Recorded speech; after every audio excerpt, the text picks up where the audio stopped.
Just moments ago, we saw paramedics put someone into an ambulance, and you can see there's police tape starting from the west door of the Minnehaha County Administration Building and stretching all the way over to the jail. No, this is not a lake behind me. These are actually farm fields, and there is so much water here that it's causing this road to have a 20-yard washout here. The concern goes beyond this property line. Neighbors fear that if this house is demolished, it means open season on the other houses in the neighborhood. One of the lingering questions about Village on the River is, what's going to happen to the parking ramp?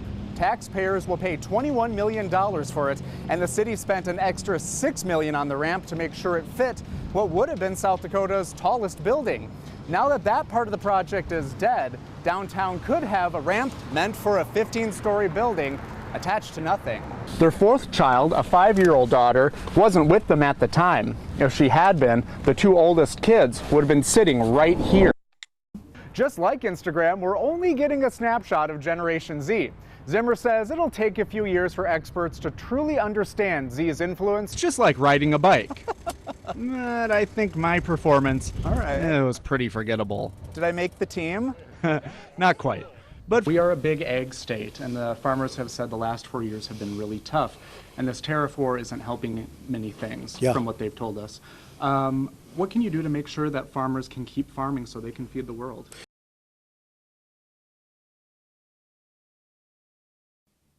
Hi, Brady. Hello, Mr. President. Thank you for your time.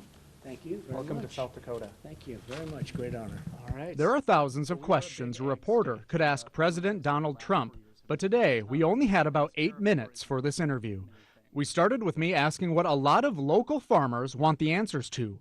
When will the tariff war end? Whether it's soybeans or corn or any of it, I think the farmers are going to have a much bigger market, but I have to get the trade deals done. Just today, President Trump said he would slap additional tariffs on $267 billion in Chinese goods, widening a trade war between the two countries. And if you push it too fast, you're not going to make the right deal. So I don't want to push it too fast. So for family farmers here who are worried about losing their generations-long farms at the end of the season or early retirement, any words of comfort for them? Well, they would have lost them anyway because they were being hurt so badly with the trade barriers. We will tell you they are going to be in a very good position very soon. This conversation capped off a whirlwind day that started at the tarmac of the South Dakota Air National Guard Base. Once the motorcade arrived at the Sioux Falls Convention Center, we talked about the current 3.9% unemployment rate, fighting opioid addiction, and the news of today. President Trump responded to former President Barack Obama's criticism of him, calling Mr. Trump a symptom of the powerful and privileged who want to keep us divided. We are probably less divided than we were when he was president. I asked him about calls to speak out against racism and Nazi sympathizers in America. Do you feel pressure to say, don't do that? Sure, I always would say that. But if you look at President Obama, look at what took place during his presidency. It was actually terrible. So I think we've come a long way. Thank you very much. Thank you. Before I could ask a follow-up question about this claim, our interview time was up. Brady Mallory, KELOLAND News.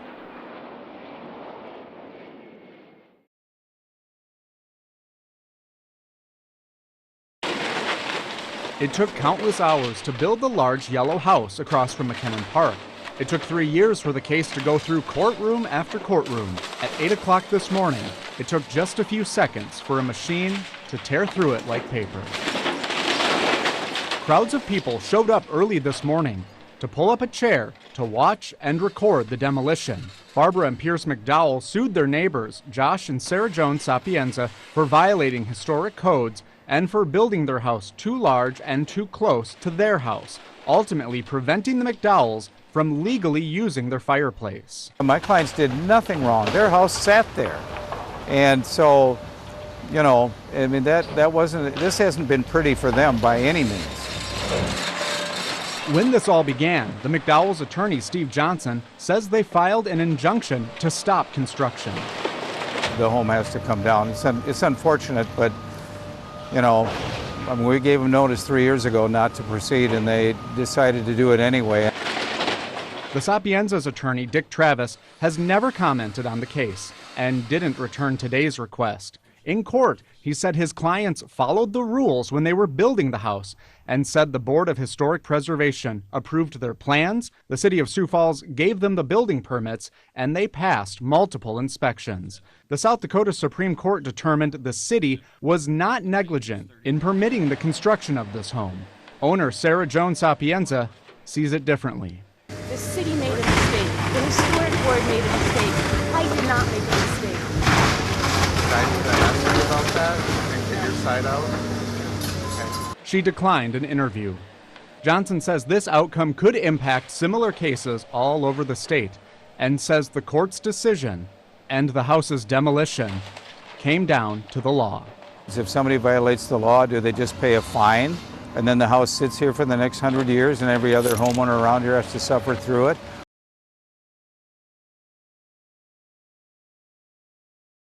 At Touchmark at All Saints, you'll meet a few senior citizens who are ready for last call.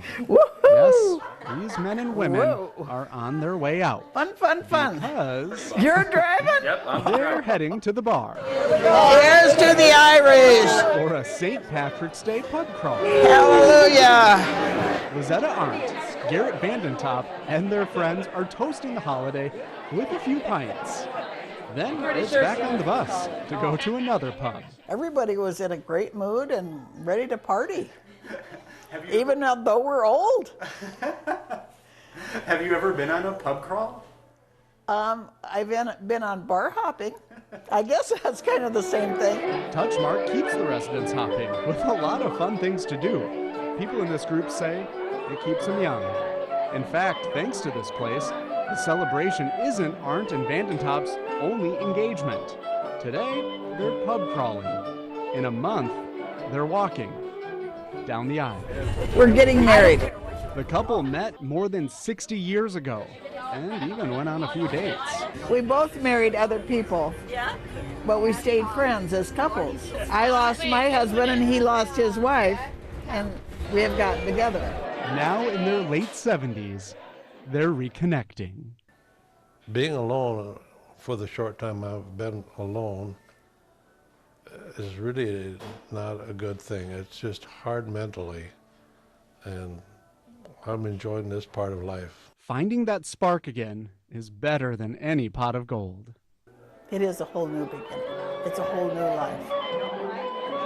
When it comes to St. Patrick's Day and life in general, Arndt, Vandentop, and their friends are showing us the rules are really the same.